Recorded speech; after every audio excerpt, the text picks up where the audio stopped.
Olá, alunas, olá, alunos! Chegamos mais uma aula de Geografia. Sou Laércio de Mello e vou trabalhar hoje com vocês os conflitos no Afeganistão e suas consequências no país. Por que tentamos entender os conflitos lá no Afeganistão? Aliás, vamos olhando que tal o Afeganistão para nós começarmos a pensar. Por que nós temos que entender os conflitos neste ponto do planeta? Olha aqui, eu dei um zoom no mapa para que você entenda, para que você estabeleça uma relação. Já faz um exercício de escala aqui, por favor, olha que interessante. Aqui está o Afeganistão, o globinho ali, ó, olha como ele fica bastante reduzido. E aqui, ó. Por favor, pensa como é que chama, qual o nome dado para um país que não tem saída para o mar. Pensa nesse detalhe. Lá na frente, se eu esquecer, você me lembra, claro que não tem jeito, né? Mas você começa aí a pensar o que é. Como é que eu chamo um país que não tem saída para o mar? Quero lembrar disso para te falar lá na frente, mas quero deixar você pensando ao mesmo tempo. Onde está o Afeganistão? Pense que o Afeganistão tem fronteira com o Paquistão, né? Tem fronteira com o Turcomequistão, tem fronteira com o Tajiquistão, com o Uzbequistão. Esse monte de estão, o que significa isso? Está relacionado ao termo lugar. Lugar é um conceito importante da geografia. Tudo que é lugar está associado a uma questão abstrata, porque o que é lugar para você não é para mim, ou seja, está na minha cabeça. Quantos lugares você tem que você gosta ou que você detesta? Lugar não precisa ser coisa boa, tá? Mas neste caso, o estão está associado ao lugar onde eu quero viver, onde eu vivo bem, a minha pátria. Pátria também, um sentimento, e é claro, torna-se abstrato. A posição do Afeganistão, eu gostaria que você marcasse. Então, fica bem atento a isso e, ao mesmo tempo, relacione a ideia do Oriente Médio. Veja, não está muito longe da Rússia, está perto da Índia também, a questão do Oriente Médio, o oceano, a passagem para o Mar Mediterrâneo, o Mar Vermelho e assim por diante. Tire uma fotografia mental. Aliás, tenha consigo a seguinte ideia. Cada vez que for citado, em qualquer momento, o nome de um país, se você não tem o mapa mundi na sua cabeça, se você imagina esse país, procure no mapa. Tenha consigo sempre um atlas próximo do seu computador. Ah, mas eu não tenho atlas. Então, entre na página do IBGE, você pode baixar ibge.gov.br, ou se só escrever ibge.gov, vai aparecer lá Atlas Geográfico IBGE. Tenha-o consigo. E a hora que precisar do mapa mundi você tem, a hora que precisar do mapa do Brasil você tem e assim por diante. Muito bem, já fizemos esta localização do Afeganistão. Aqui está a capital, inclusive, do país, ó, Cabul, certo? Então, fizemos a leitura, porque para nós é bem distinto, né, bem diferente de tudo. Para pensarmos sobre isso, para vermos o que você conhece, lendo notícias, debates, porque o Afeganistão há muito faz parte do noticiário, tem aqui uma pergunta sobre esse assunto. Olha ali. Questão número 1. Quanto, abre aspas, quanto ao choque de civilizações, o que é isso? É bom lembrar a carta de uma menina americana. Olha que maluco isso. É bom lembrar a carta de uma menina americana de 7 anos, entenda americana, estadunidense, tá? Cujo pai era piloto na guerra do Afeganistão. E daí usou-se isso como propaganda. Ela escreveu que, embora amasse muito seu pai, estava pronta a deixá-lo morrer e sacrificá-lo por seu país. Olha que interessante. Essa carta foi usada como uma propaganda. Questionaram, né, e ela disse, eu amo meu pai, mas estou disposta a deixá-lo morrer pelo meu país. Olha a ideia do nacionalismo. Aí continua. Quando o presidente Bush citou suas palavras, da menina, né, elas foram entendidas como uma manifestação, também, entre aspas, normal. de patriotismo estadunidense, tá? É que peguei o texto ipsis literis, mas eu vou ficar corrigindo sempre quando a palavra tiver algum problema. Vamos conduzir a uma experiência mental simples e imaginar uma menina árabe, maometana, pateticamente lendo para as câmeras as mesmas palavras a respeito do pai que lutava pelo Talibã. Lembre-se, Talibã, inimigo dos Estados Unidos. Não é necessário pensar muito sobre qual seria ou qual teria sido esta reação. Pense, se essa menina estadunidense falou isso sobre o seu pai, por que não uma garota que tivesse o seu pai lutando no Talibã contra os Estados Unidos fizesse a mesma coisa? Como seria lido por você e por mim esta carta? Então, a situação imaginária proposta pelo autor explicita, corrigindo aí, explicita o desafio cultural do exercício da alteridade, certo? Duas coisas que eu quero que você pense aqui. A ideia da alteridade e do choque de civilizações. Vamos lá. Choque de civilizações é o quê? Não é mais aquele conflito econômico, comunista e capitalista. Aliás, esse debate já é atrasado. Entrar nessa discussão significa desconhecer o mundo. O debate hoje está muito mais associado a um choque de civilizações. Você pertence àquela ideia, eu pertenço a esta ideia religiosa, certo?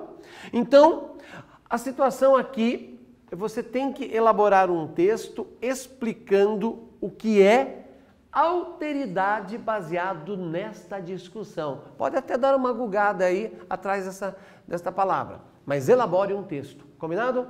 Sua vez.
Pensou sobre choque de civilizações? Afirmo, este conceito, os alunos já do segundo ano, terceiro ano, tem que dominar, tem que ser algo familiar. Perfeito? E alteridade, idem. O que você escreveu lá sobre a alteridade? Ó, uma elaboração, uma ideia aqui para que você consiga elaborar o texto. Alteridade é um substantivo feminino, certo? Que expressa o quê? A qualidade ou estado do que é outro ou do que é diferente. Eu preciso olhar para o diferente e para o outro sem nenhum preconceito, sem aceitá-lo. É um termo abordado pela filosofia e pela antropologia. Filosofia e antropologia usa muito, além da geografia e da história. Um dos princípios fundamentais da autoridade é: o homem e sua vertente social têm uma relação de interação e interdependência com o outro. Vou simplificar. Exemplo, aqui no Paraná. Curitiba e Atlético, dois grandes rivais do ponto de vista do futebol, um não existe sem o outro, não tem graça. Então eu não posso querer que o outro desapareça, senão eu perco importância. Sabe aquela história que uma torcida quer acabar com a outra? Não tem sentido. É tão bom você ter um rival à altura. Ora ele vai ganhar mais do que eu, ora eu ganharei mais do que ele, e alimentará esta rivalidade sem eu precisar eliminá-lo. Mas eu preciso ter o quê? Um pensamento de consciência de respeitá-lo, tanto quando ele perde, tanto quanto ele ganha, certo? Então, vamos lá. Um dos princípios fundamentais da alteridade é que o homem, na sua vertente social, tem uma relação de interação e dependência com o outro, mesmo que ele seja diferente, mesmo que ele seja meu inimigo. Por esse motivo, o eu, na sua forma individual, só pode existir através do contato com o outro. Repito, mesmo que ele seja diferente, mesmo que ele seja meu inimigo. Eu não posso querer eliminá-lo. Se ele não pertence para a minha religião, ele tem que desaparecer. Só a minha religião leva ao céu. Só a minha religião leva ao Deus verdadeiro. Isso é muito maluco, você ter que desenvolver a ideia de alteridade. Por isso, eu chamei a atenção para o termo choque das civilizações. Por que a minha civilização é melhor do que a sua? Ou por que a sua é melhor do que a minha? Como geografia trabalha com pessoas, este ponto é para debate. Não quero lhe convencer que eu sou melhor, que a minha igreja é melhor, que meu partido político é melhor. Mas sim quero lhe mostrar a importância da alteridade.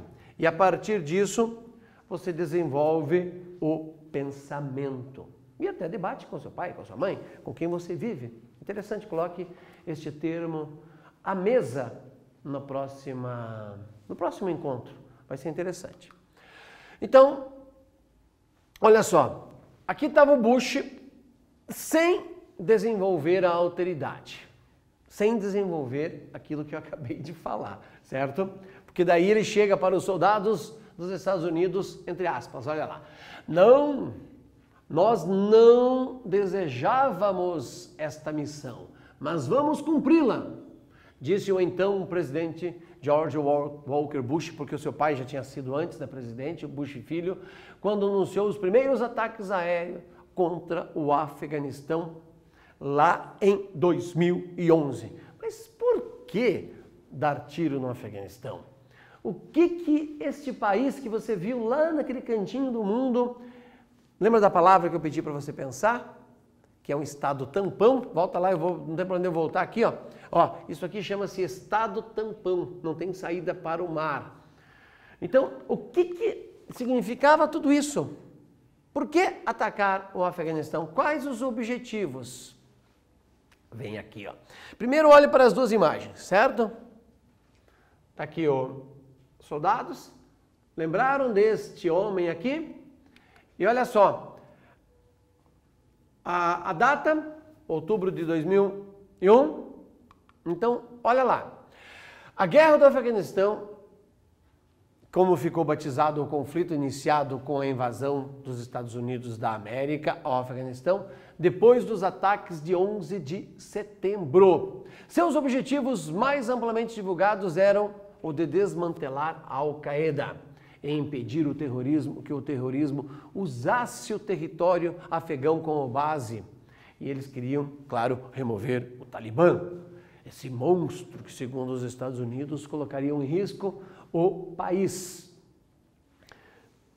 Claro que ninguém tem que apoiar o terrorismo. O terrorismo tem que ser execrado e tem que ser eliminado do planeta. Mas de onde vem todo esse debate, né? O Talibã, o Bin Laden se escondeu neste território.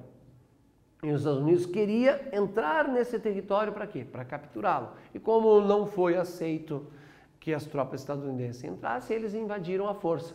São os mais poderosos, né, do planeta, tem o maior exército do ponto de vista tecnológico.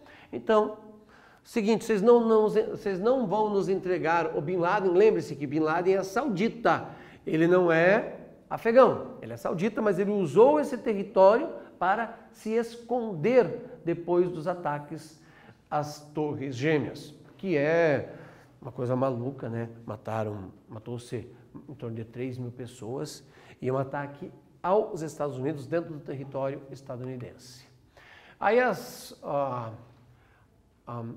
tropas dos Estados Unidos chegando para atacar, para buscar um homem. Olha que maluco, né? Você já fez um cálculo aproximado pelo tempo que levou-se para capturar o Bin Laden, quanto se gastou para capturar um homem?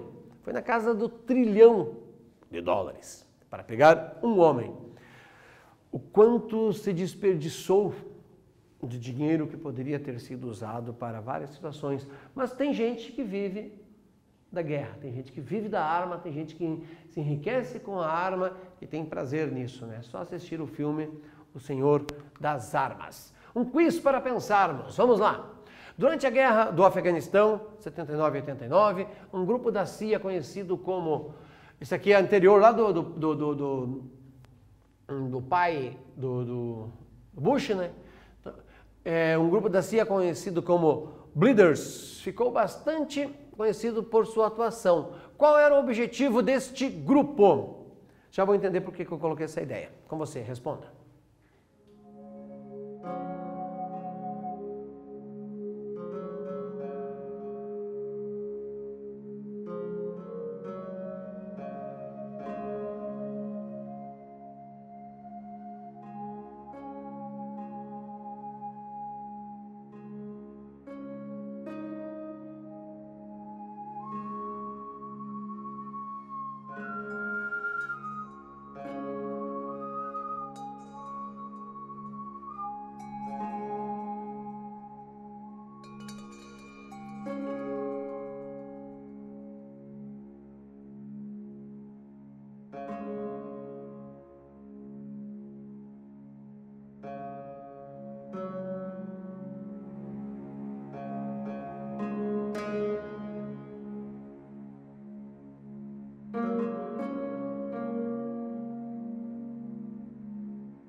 O que você respondeu? Barrar as negociações de todas as formas possíveis com o objetivo de estender a guerra e assim o desgaste sobre a economia soviética. Olha que maluco, né? A Guerra Fria, ela acabou interferindo em todas as partes da nossa vida. Todas as partes. Como assim? Do cinema à geopolítica. Vou fazer aqui uma leitura, entre aspas, simplória, para você pensar que no Afeganistão, quando você pensar nos soviéticos, na CIA, nos Estados Unidos, você pensar no Afeganistão, quando o Afeganistão era controlado pelos soviéticos, os Estados Unidos ia até lá e treinava homens para combater quem? O exército soviético. Essas pessoas desse exército que treinava contra os soviéticos, mais tarde ficarão contra os Estados Unidos. Tem até uma cena que o Rambo, naquela região, vai combater os soviéticos. Sabe toda aquela loucura do cinema na época, durante a Guerra Fria? Ele vai e ajuda a expulsar os soviéticos. Mas aquilo na prática existiu porque homens foram treinados para lutar contra os soviéticos pela CIA, pelos Estados Unidos. Claro, eles não admitem isso, mas está mais do que na cara, pelo que se percebe, pelos debates, pelos artigos que a gente lê sobre o assunto. Então, os blinders tinham como grande objetivo o quê? Mover todos os esforços possíveis para estender a guerra do Afeganistão o máximo possível.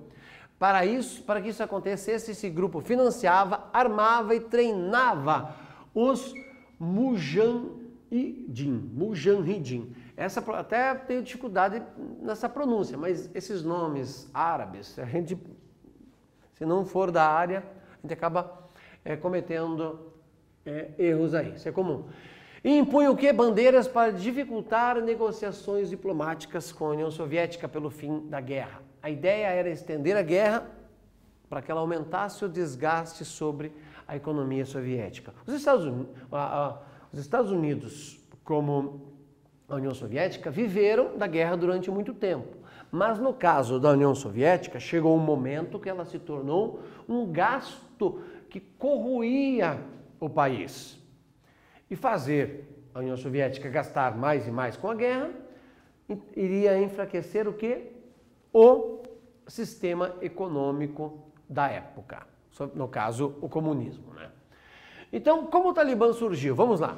O Afeganistão já era um país de conflito armado há pelo menos 2 décadas, quando os Estados Unidos invadiram o seu território. Em 79, um ano após o golpe, o exército soviético invadiu o Afeganistão para dar apoio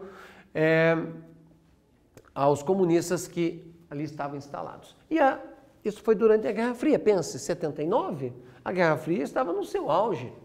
A chance de ter uma explosão nuclear era enorme, quando você pega jornais da época. Então, para entender que o Talibã já é uma questão antiga, antes mesmo de existir o Bin Laden. O Bin Laden, no segundo conflito, na segunda invasão, né, no caso, foi apenas uma maneira que eles falaram, já invadimos outras vezes, vamos invadir agora e queremos pegar este cara, certo? Por que a guerra durou tanto tempo? Havia várias razões para isso. Quais?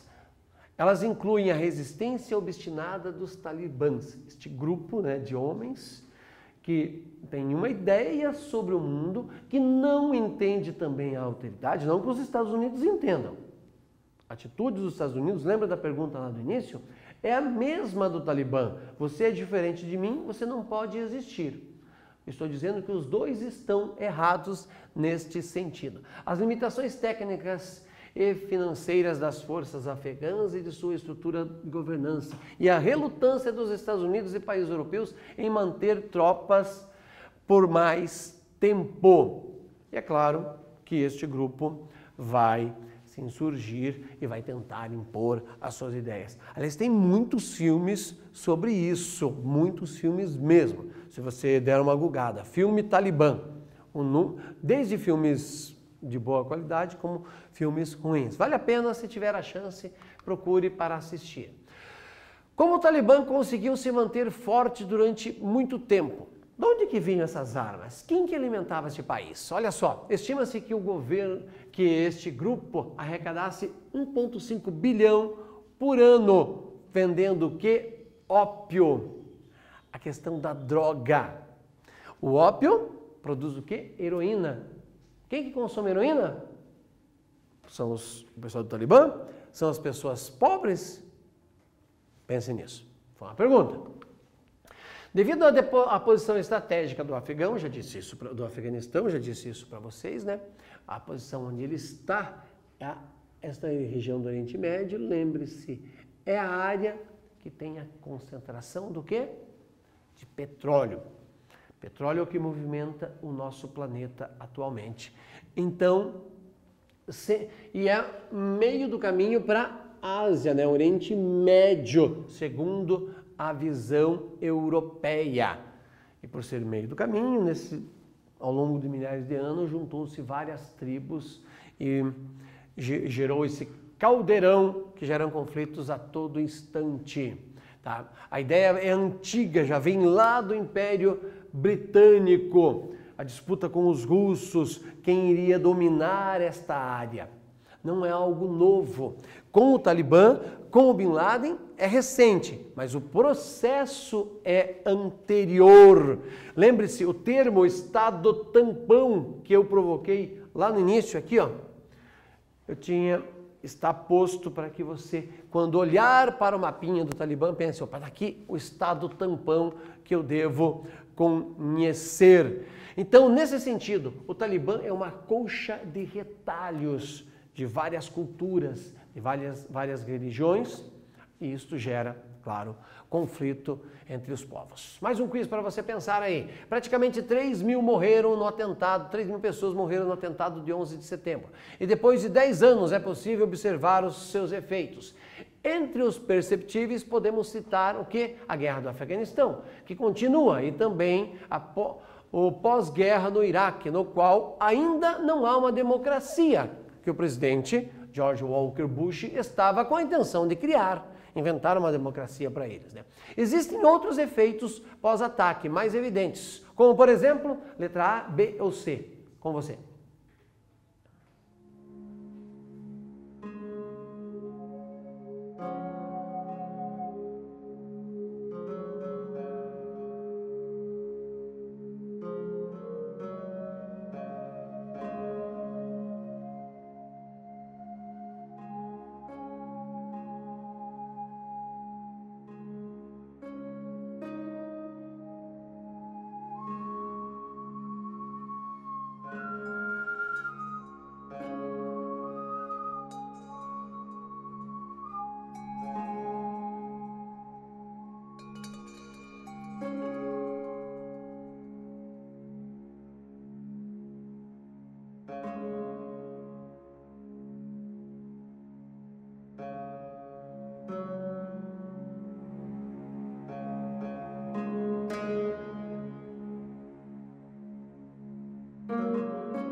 Entre os efeitos do pós-guerra mais evidentes, quais são? A letra A, B ou C.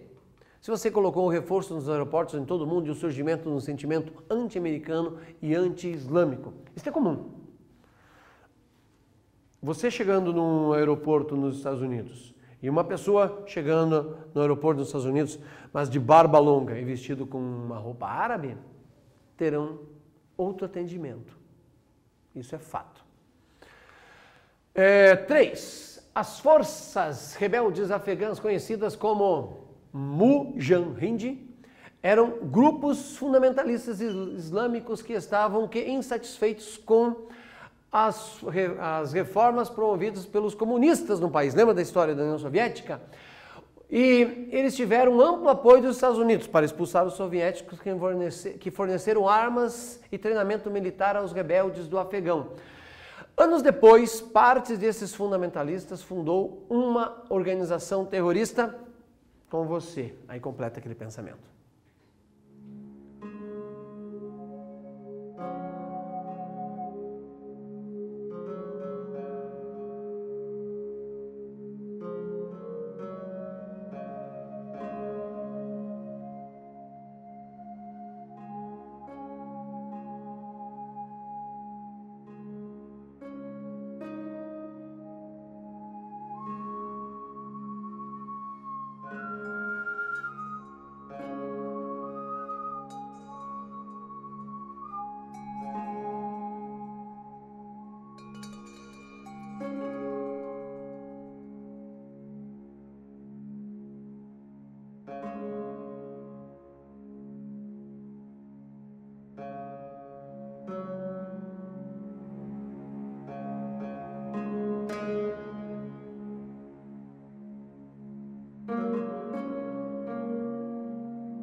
Lembra que eu comentei anteriormente, lá durante a Guerra Fria, que a União Soviética e os Estados Unidos já brigavam pelo Afeganistão durante aquele momento antagônico, capitalismo e socialismo?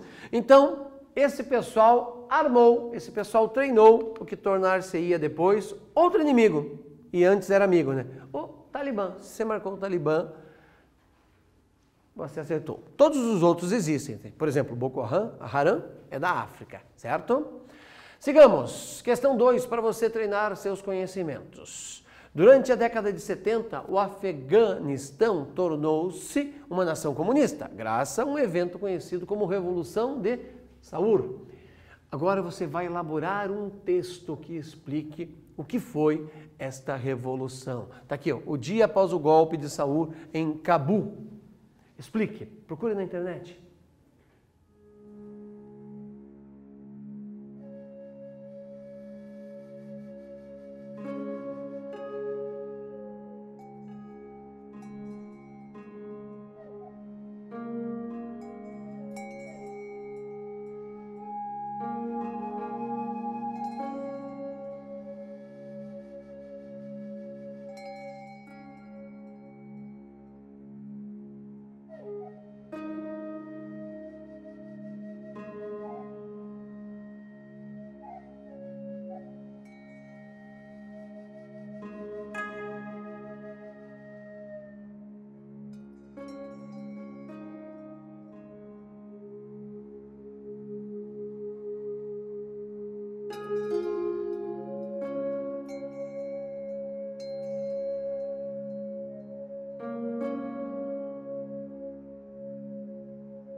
que você respondeu sobre a Revolução de Saur, que a foto mostra Cabul? Lembre-se, por favor, você tem que conhecer isso. Saur é o nome do segundo mês do calendário persa.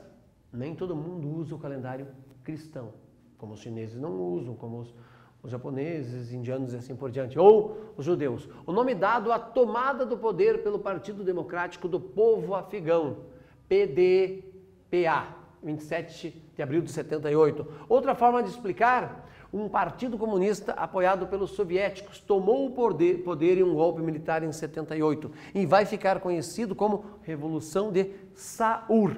Você não pode errar isso no vestibular. Combinado? Acertamos isso. Para fecharmos a conta, lembre-se que a briga, tanto por soviéticos como pelos Estados Unidos por esta região, já durante a Guerra Fria, intensificar-se-á com a derrubada das Torres Gêmeas, quando as forças dos Estados Unidos invadem a região. A União Soviética já estava esfacelada, já tinha sido destruída, queda do Muro de Berlim, fim da União Soviética, vira Rússia, né, comunidade dos Estados Independentes na sequência, e a busca pelo Bin Laden, e invade esse país, destroem mais ainda o pouco que existia ali, e milhares de pessoas ficam à deriva, ficam sofrendo. Fechada a conta então, bons estudos, até a próxima aula.